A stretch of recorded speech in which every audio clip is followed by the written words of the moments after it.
¿Alguna vez te preguntaste dónde era mejor dar a luz, hospital público o privado? Desmintamos mitos y hablemos de la realidad de ambos lugares con el siguiente video.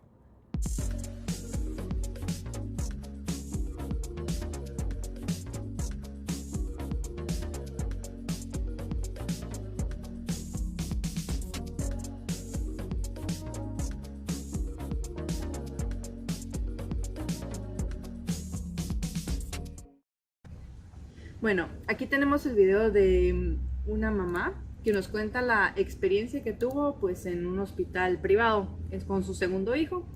Veámoslo y vayamos comentando. Mis orejas. Oigan, y en con cosas todo. que a nadie le interesa, pero de todas formas tengo ganas de contarles, story time de cómo por no hacerle caso a mi pediatra, mi hijo recién nacido casi pierde su bracito.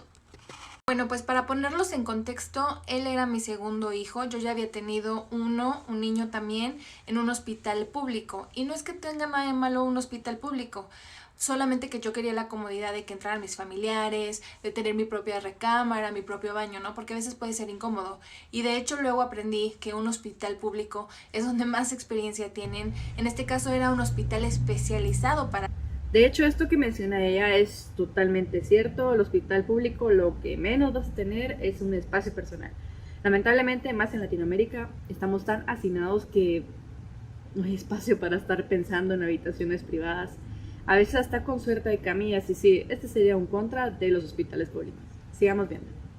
Atender a las mamás que tienen a sus bebés, y es en donde tienen al personal médico muy capaz, donde tienen el equipo necesario en caso de una emergencia, que fue lo que a mí me pasó. Nació en un hospital donde no tenían el equipo necesario ni el personal médico capacitado para atenderlo. Yo llego con mi pediatra a decirle que quería que mi hijo naciera en tal hospital privado. La verdad es que ella sí se me quedó viendo con cara de porque pues creo que era bien sabido que ese hospital en realidad se dedicaba nada más a atender a mujeres que se iban a hacer operaciones como la liposucción, como, bueno, ese tipo de operaciones.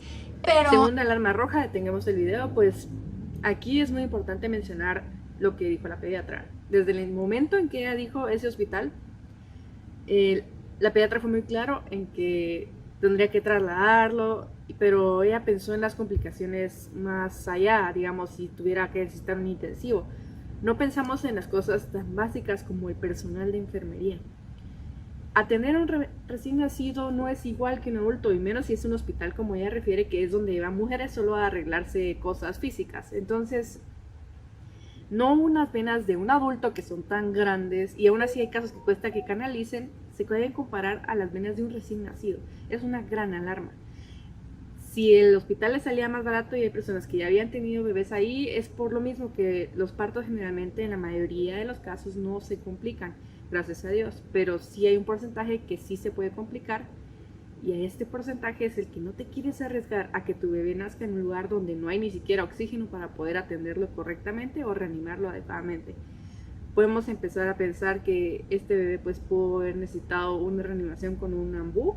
El ambú es esta máscara de reanimación, aquí voy a poner en imagen. La mascarilla es del tamaño neonatal, y si era un hospital que solo atendía mujeres, pues es difícil que tenga ese equipo, y por lo tanto por eso era más barato para tener partos, pero con el riesgo de que si se complica algo, no hay opción como ayudar. Sigamos. Yo sabía de bebés que habían nacido ahí, que les había ido bien.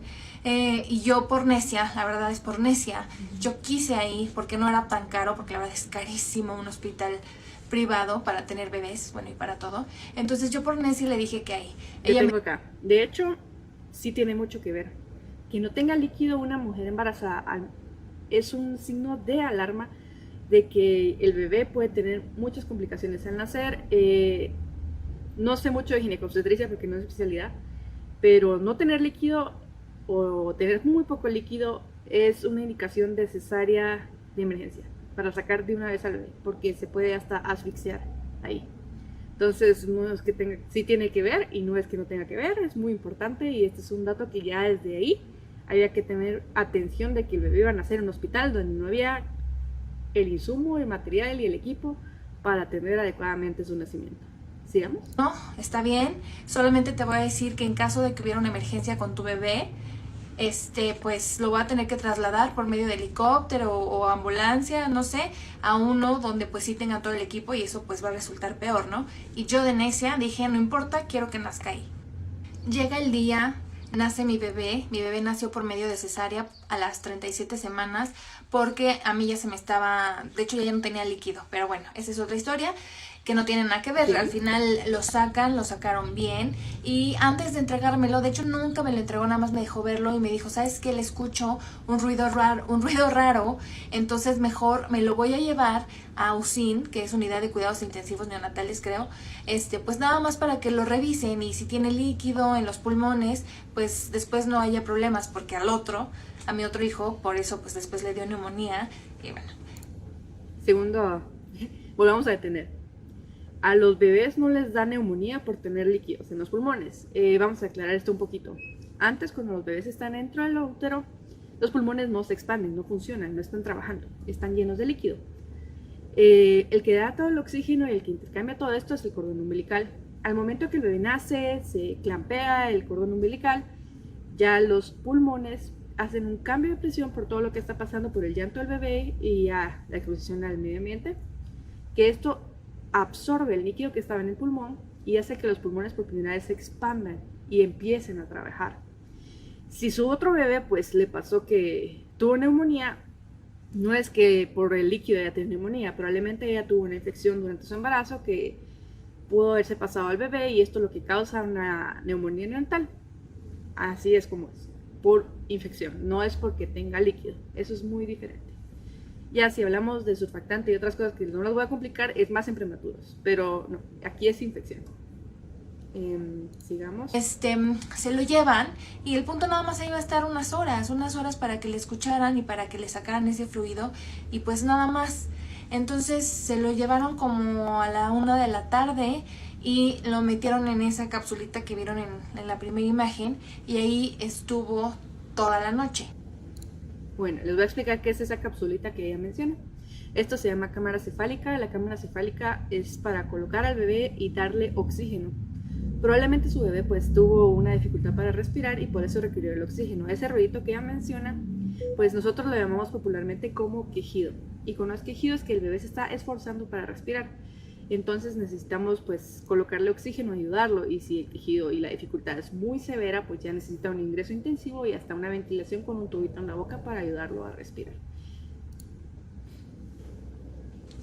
Estuvo toda la noche ahí, nunca nos reportaron nada, al parecer todo bien. Y al otro día, como a las 7 de la mañana, llega mi pediatra con una cara de verdad, una cara en blanco.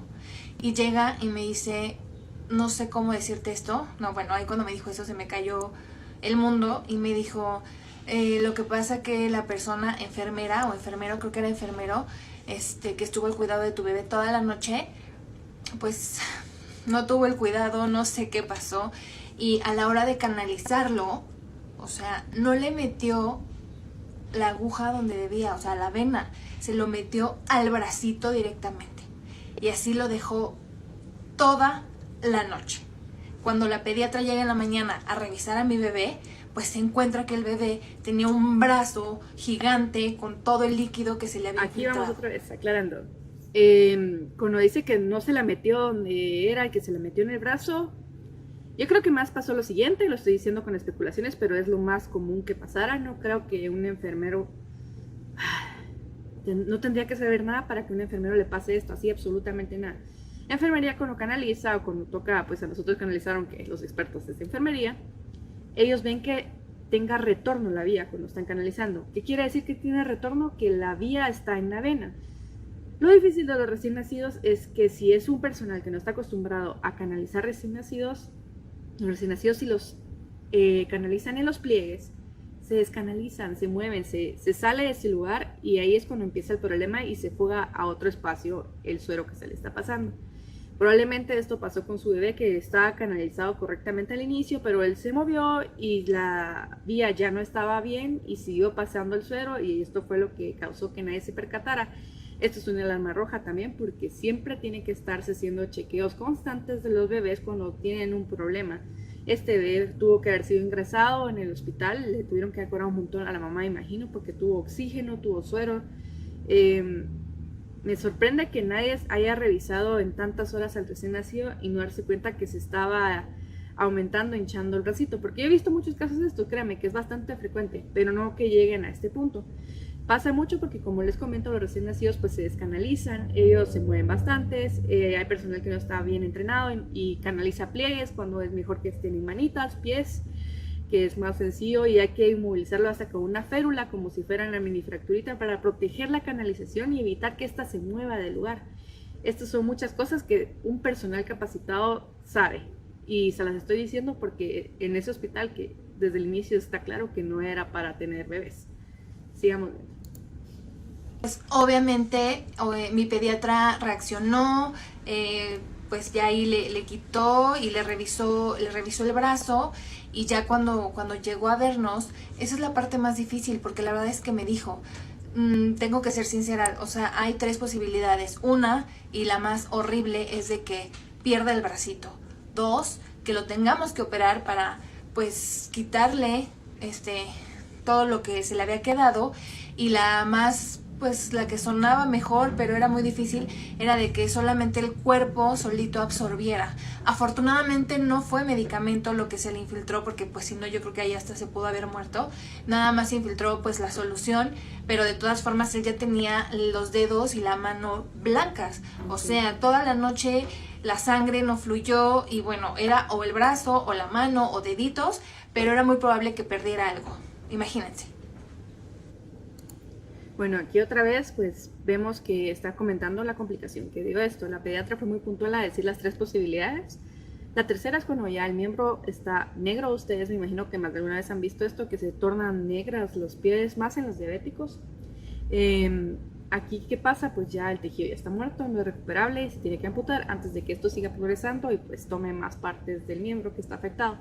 La segunda opción es cuando la presión pues todavía es viable recuperarlo, dependiendo de la severidad y el síndrome compartimental, que recuerden que el cuerpo está hecho por compartimientos, pues se puede liberar esta presión por medio de una operación. ¿Una operación qué es? Pues cortan y liberan la presión. No es tan complicado la realización de esta operación, pero la recuperación es bastante diferente.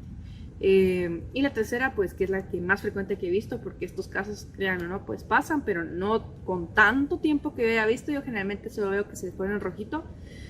Por lo mismo que les digo que los recién nacidos, pues es difícil las canalizaciones y hay que tenerle muchísimo cuidado y un personal altamente entrenado. Aquí, ¿qué se hace? Pues se hacen lienzos, masajes, se le quita y solo el cuerpo hace el trabajo. La mano del bebé ya estaba blanca, eso quiere decir que sí ya estaba comprometiendo bastante la circulación.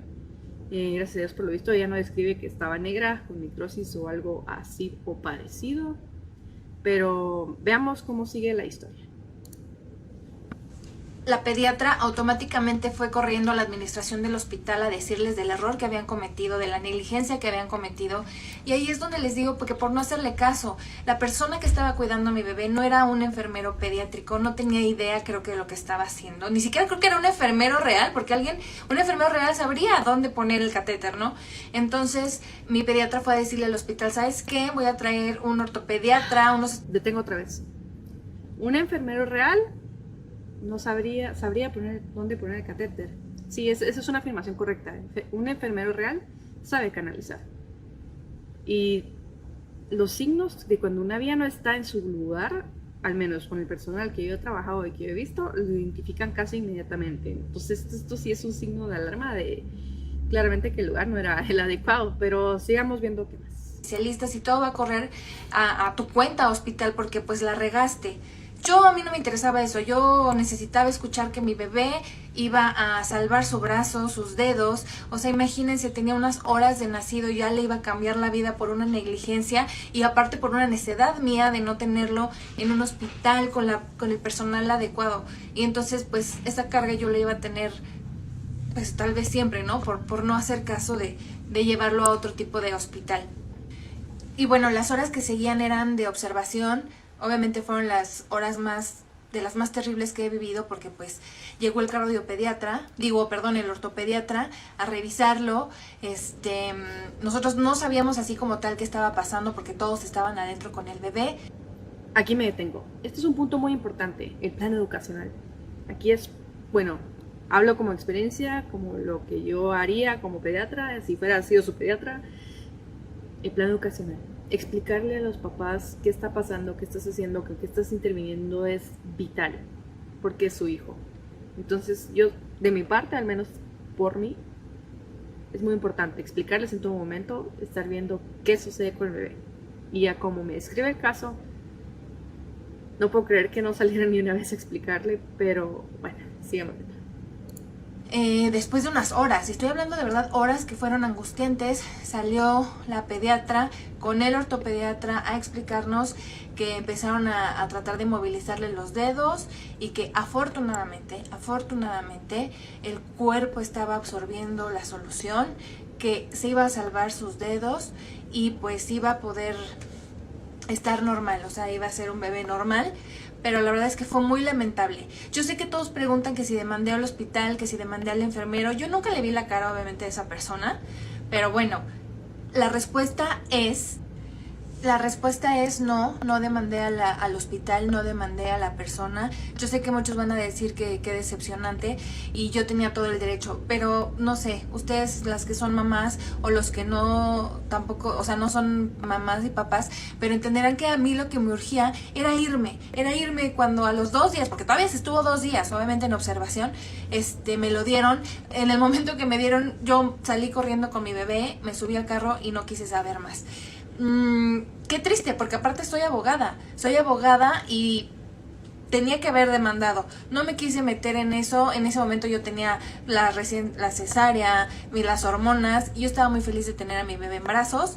Yo no quería saber nada de eso y pues bueno, ese es el final de la historia. Bueno, empecemos por 2 cosas importantes. Una, el hospital no era adecuado para tener bebés, no tenía el equipo necesario ni el personal necesario para atenderlo.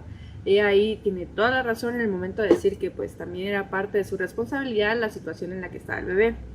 2, les voy a decir francamente, si el caso hubiera sido tan serio como se lo pintaron y la asustaron al inicio, en 2 días no resuelve. Probablemente lo que hizo fue solo una extravasación, que se llama, así se le denomina, no fue tan seria, tal vez fue leve, casi moderada, para que resolvieran tan poco tiempo. Aquí es donde cae otra vez lo mismo que dije anteriormente. El plan educacional, no es necesario asustar a los papás para que pues aprendan. Sí, fue un error haber ido a un hospital que no tenía los medios necesarios para atender una emergencia de un neonato, pero hay que explicarle a los papás el porqué de todo esto.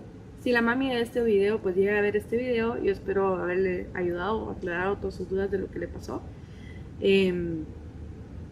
Al final, el hospital público pues tiene las pros que mencioné antes, que hay bastante personal con mucha experiencia, pero está el hacinamiento y muchas veces hasta no tenemos los insumos necesarios. El privado pues está las comodidades, pero ahí está el riesgo, como este video, el riesgo de que no haya un personal, un equipo o esté capacitado para atender al bebé si lo quieres barato, porque claro, todo esto es muy caro si lo tienen en un hospital que tenga todos los medios, y claro, si no tiene seguro es aún más caro.